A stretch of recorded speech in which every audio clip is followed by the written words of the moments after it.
Sa number 10, may ara karon sang low pressure area sa sulod sang Philippine Area of Responsibility kag may medium nga chance ang magadevelop ini sa isa ka bagyo sa sulod sang 24 oras.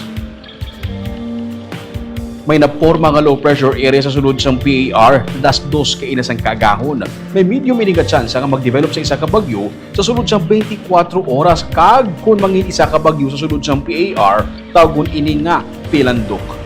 Ining LPA sa North Philippine Sea ang ginapabot nga hindi maglandfall sa Pilipinas pero butungo naman sini ang habagat sumugod buwas, Biyernes nga adlaw tubtub sa Martes sa barason nga semana.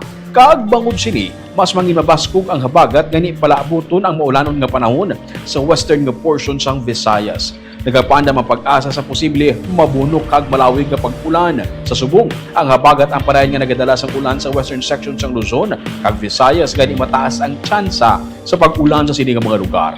Sarang pamagbagong nakat sa panahon gani padayon lang mag-monitor sa weather update sang pag-asa.